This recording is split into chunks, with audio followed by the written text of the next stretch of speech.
Now I want to talk about another aspect of the new covenant, अब मैं नई वाचा के एक और पहलू के बारे में बात करना चाहता हूँ, which was not possible in the old covenant. जो कि पुरानी वाचा में संभव नहीं था. And Jesus said that in John's Gospel and chapter 4. यीशु ने कहा यूहन्ना की सुसमाचार उसके 4 अध्याय में, John 4, when he was talking to the woman of Samaria, यूहन्ना उसके 4 अध्याय में प्रभु सामरी स्त्री से बात कर रहे थे. he said to her, प्रभु ने उससे कहा, these amazing truths which are not found anywhere else in the New Testament. ये अद्भुत से सत्य जो कि नए नियम में कहीं भी नहीं पाया जाता. Verse 23 and 24. वाक्य 23 और 24. It's about true worship. ये सच्ची आराधना के बारे में है. This is the new subject I want to talk about in relation to the new covenant. नई वाचा के ताल्लुक में एक नया विषय है जिसके बारे में मैं बात करना चाहता हूँ. Worship in the new covenant. नई वाचा में आराधना करना. In the old covenant, you read in the Psalms, पुरानी वाचा में आप भजन संगीता में पढ़ते हैं, worship was clap your hands, raise your hands, and get the instruments and trumpets and all types of trumpets mentioned in towards the last few Psalms, and that's how the emphasis was on that. आराधना जो है वहाँ पे ताली बजाना, हाथ ऊंचा करना और तुरही फूकना, सारे संगीत के यंत्रों का इस्तेमाल करना. भजन संगीताओं के जो आखिरी जो भजन संगीताएं हैं, हम वहाँ पे ये देख पाते हैं, जोर उसी बात पर दिया जाता है वहाँ पे. But in the new covenant, पर नई वाचा में the emphasis is not on instruments. जो जोर है वो संगीत के यंत्रों पे नहीं है. We don't read about instrumental worship in the new covenant. Not against it, but हम नई वाचा में संगीत के यंत्रों के द्वारा आराधना करने के बारे में नहीं पढ़ते हैं. मैं उसके खिलाफ नहीं हूँ. I'm saying that's not the main thing. मैं ये कह रहा हूँ कि वो मुख्य बात नहीं है. And it's not with the hand and all that. I clap my hands, I raise my hands, it's all very good. और ये ताली बजाना या हाथ ऊंचा करना नहीं है. मैं ताली बजाता हूँ, हाथ ऊंचा करता हूँ, ये सब कुछ अच्छी बात है, But that's not the main thing. पर ये सबसे मुख्य बात नहीं है. The reason why I mention that is because a lot of what is called worship and praise today in Christendom, मैं ये इस कारण बोल रहा हूँ कि ज्यादातर जो आज की मसीहत में आराधना और स्तुति कहा जाता है, so many, particularly charismatic Pentecostal circles, खास करके जो करिश्मेटिक और पेंटिकोस्टल कलीसियाएं हैं वहाँ पे, it's all external. ये सब कुछ बाहरी रूप से होता है. It's not worship in the spirit. ये आत्मा में आराधना करना नहीं है. Jesus said here, the true worshippers, listen to this, John 4:23. यहाँ पे प्रभु यीशु ने कहा, ध्यान दीजिए, यूहन्ना 4:23 में, जो सच्चे आराधक हैं, The hour is coming, which वह समय आता है is the new covenant. जो कि नई वाचा का है. It's coming means it'll come on the day of Pentecost. It's not yet come. समय आता है यानी कि वो पेंतिकुस्त के दिन आएगा, वो अब तक आया नहीं है. The hour is coming, and now is means there's one person here already living that, that's Jesus himself. समय आता है वरन अब भी है, यानी कि अभी एक व्यक्ति है जो जीवित है, प्रभु यीशु मसीह है जो उसमें जी रहा है. And the true worshippers, so there are false worshippers and true worshippers. और सच्चे भक्त, यानी कि सच्चे भक्त भी हैं और झूठे भक्त भी हैं. The true worshippers will worship the Father in spirit. जो सच्चे भक्त है वो पिता की आराधना आत्मा में करेंगे And in truth. और सच्चाई से करेंगे. If you want to worship God, यदि आप परमेश्वर की आराधना करना चाहते हैं, here is the verse. तो यहाँ पे ये वचन है, In your spirit and in truthfulness. आपकी आत्मा में और सच्चाई से. And such people, listen to this. This is the thing that challenged me years ago to understand what worship was. तो यहाँ पे ध्यान दीजिए, ये एक बात है जिसने मुझे बहुत वर्षों पूर्व चुनौती दी थी कि मैं आराधना के विषय में समझ पाऊं. The Father seeks for such people to be worshippers. Can you पिता ऐसे ही भजन करने वालों को ढूंढता है. imagine Almighty God in heaven? क्या आप इस बात की कल्पना कर सकते हैं, सर्वशक्तिमान परमेश्वर जो स्वर्ग में है, looking down at Christians on earth, जो नीचे की ओर देखते हैं, इस पृथ्वी के जो मसीही हैं उनकी तरफ देखते हैं, and eagerly looking to see who will worship me. और उत्सुकता से ये देखते हैं कि मेरी आराधना कौन करेगा, in spirit and in truth. That's आत्मा में और सच्चाई से। the meaning of that. इसका मतलब यही है। I said, Lord, if you're looking for, let me be one of those. मैंने कहा प्रभु यदि आप ऐसा ही देख रहे हो तो ऐसा एक व्यक्ति मैं होने दो Who will worship you in spirit and in truth. जो आपकी आराधना आत्मा और सच्चाई से करेगा। You don't have to play a single instrument. आपको एक भी संगीत के यंत्र बजाने की जरूरत नहीं है।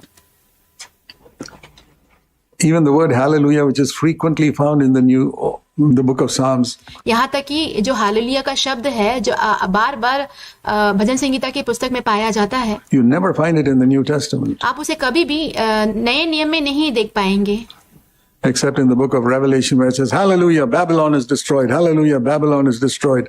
प्रकाशित वाक्य के जो पुस्तक है उस पुस्तक को छोड़कर और कहीं भी नहीं आप उसे देख पाएंगे जहाँ पे कहा गया है हालेलुया बाबुल नाश हो चुका है, हालेलुया बाबुल नाश हो चुका है। Well, that's a good thing to say hallelujah for. तो ये हालेलुया कहने के लिए एक अच्छी बात है। Corrupt Christianity is destroyed. That's what Babylon is. जो भ्रष्ट मसीहत है उसका नाश हो चुका है, वही है बाबुल। But in the New Testament, the emphasis is on worship in spirit and in truth. परंतु नए नियम में आत्मा में और सच्चाई से आराधना करने के विषय पर जोर दिया गया है। So let's try and understand that. तो इसे हम समझने की कोशिश करें। Truth means it must be genuine, it must be real. सत्य यानी कि वो सच्चा होना चाहिए, वास्तविक होना चाहिए, It must not be words. सिर्फ एक शब्द नहीं हो। For example, our songs that we sing, उदाहरण के तौर पर हम जो गीतों को गाते हैं many of those songs are worship. उनमें से जो कई गाने हैं वो आराधनाएं हैं। But you need to ask yourself whether you mean it from your heart. पर आपको ये अपने आप से ये प्रश्न पूछना होगा कि क्या आप उसे अपने हृदय से समझकर बोलते हैं। I've often been convicted after singing a song. मुझे अक्सर मैं अपनी गलती का एहसास करता हूँ एक गीत को गाने के बाद। We worship you, O Lord, and at the end of the whole chorus, I think back, boy, हम आपकी आराधना करते हैं, ये पूरी पंक्ति गाने के बाद आखिर मैं सोचता हूँ who was I saying that to? मैं ये किससे बोल रहा था। The Lord says, where two or three are gathered together, there I am in the midst. प्रभु कहते हैं जहाँ पे 2 या 3 इकट्ठा होते हैं उनके मध्य में मैं हूँ। And I wasn't thinking of the Lord. मैं तो प्रभु के बारे में नहीं सोच रहा था, My mind was wandering here and there, and I was, मेरा मन यहाँ वहाँ भटक रहा था। I knew the tune by heart. मुझे वो धुन मन में याद हो चुका था, So I enjoyed the tune, but I wasn't talking to the Lord. इसलिए मैंने उस धुन का आनंद तो ले लिया पर मैं प्रभु से बात नहीं कर रहा था। When you sing a song like Thou art worthy, O Lamb, जब आप एक ऐसे गीत को गाते हैं जहाँ पे कहा जाता है मेमने आप ही योग्य हैं, Thou art worthy, O Lord, प्रभु आप ही योग्य हैं, are you conscious that Jesus is here and you're talking to Him? पर क्या आपको इस बात का एहसास होता है कि प्रभु यीशु यहाँ पे है और आप उनसे बात कर रहे हैं। Many times I've been convicted. मुझे इस गलती का एहसास बहुत बार हुआ है। Oh, I just like the tune and I know the tune, so I just sing it. मुझे वो धुन पसंद है, मैं वो धुन को जानता हूँ तो मैं इसलिए ऐसे ही गा लेता हूँ। And if you're honest, you'll admit it too. यदि आप ईमानदार हैं तो आप भी इस बात का अंगीकार करेंगे। And we have to make an effort. I found I had to make an effort to remind myself. मैंने देखा है कि मुझे इस बात के लिए प्रयत्न करना होता है कि मैं अपने आप को प्रयत्न से याद दिलाऊं। I'm talking to the Lord now. He's here. Where 2 or 3 are gathered together, I'm here.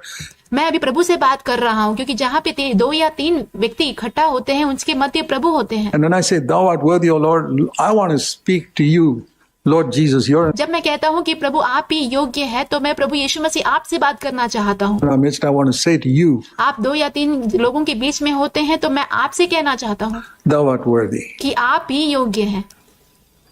Not just sing a song along with everybody else. ऐसा नहीं कि सभी लोगों के साथ मिलकर ऐसे ही सिर्फ गीत को गा लिया हो, Let everybody else sing as they like. बाकी लोगों को जैसे उन्हें चाहिए वैसे ही गीत गाने दो। I want to talk to the Lord. मैं प्रभु से बात करना चाहता हूँ। I've said this before. When you're talking to somebody, you don't look here and talk to somebody here. मैं इस बात को पहले भी कह चुका हूं कि जब आप सामने एक व्यक्ति से बात कर रहे होते हैं तो जब बात करते समय आप उनको देखने की बजाय इस तरफ नहीं देखेंगे। And that's how it is. तो ये तो ऐसा ही है फिर। The Lord is here and we are thinking of somebody else and singing the tune. प्रभु यहाँ पे है, हम तो किसी और व्यक्ति के बारे में सोच रहे हैं और ऐसे ही गीत गा रहे हैं। There is so much of, it's not real, it's not worship in truth. ये सत्य नहीं है, ये सत्य से आराधना करना नहीं है, It's unreal. ये असत्य है।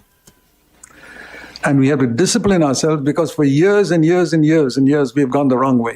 हमें अपने आप को अनुशासित करना होगा क्योंकि बहुत वर्षों से ही हम गलत मार्ग के द्वारा जा रहे हैं। Many habits that we have acquired, bad habits, बहुत सारी बुरी आदतें जो हमने प्राप्त किए हैं because your preachers in the churches you went to never taught you these things. क्योंकि जिन कलीसियाओं में आप गए हैं वहाँ के प्रचारकों ने आपको ये सिखाया नहीं है। We got to correct them. It'll take time to correct, bad हमें इन्हें सुधारना होगा, इसे सुधारने के लिए समय लग सकता है। habits that you have जो बुरी आदतें आपके पास है उसे सुधारने के लिए can sometimes take years to correct, but if you work on it, one day you'll come to worship in truth, where everything you say will be real. हो सकता है सालों लग जाएं इसे सुधारने के लिए, पर यदि आप उस पर काम करना शुरू कर देंगे तब आप इस स्तर पे पहुंचेंगे जहां पे आपकी आराधना सच्चाई से होगा और आप जब जो कुछ भी तब कहेंगे वो सब कुछ सत्य होगा And you'll mean it. और उसे आप सच में समझ कर कहेंगे। Take a song like Take my life and let it be consecrated, Lord, to thee. जैसे कि इस गीत को आप ले लीजिए जहाँ पे कहा जाता है कि प्रभु मेरा जीवन आप ले लीजिए और इसे अपने लिए पवित्र बनाइए। That's a song where you can tell the maximum number of lies. वो एक ऐसा गीत है जहाँ पे आप जितना हो सके उतना झूठ बोल सकते हैं। If you don't believe me, take that song sometime and read it. यदि आप मेरा विश्वास नहीं करते हैं तो कभी उस गीत को लेकर पढ़े आप। Take my silver and my gold, not one mite will I withhold. Oh, मेरा चांदी और मेरा सोना ले लो, उसमें से एक कण भी मेरे पास रख ना छोड़ू मैं। oh. This looks like the greatest saint on earth singing. ऐसा लग रहा है जैसे कि इस पृथ्वी का सबसे बड़ा पवित्र संत इस गीत को गा रहा हो। Absolute lie. एकदम झूठ। Most people. अधिकतर लोग। You think all those people who sing that song really mean it? क्या आपको लगता है कि जितने भी लोग उस गीत को गाते हैं तो क्या वो सच में ऐसे मानकर गाते हैं?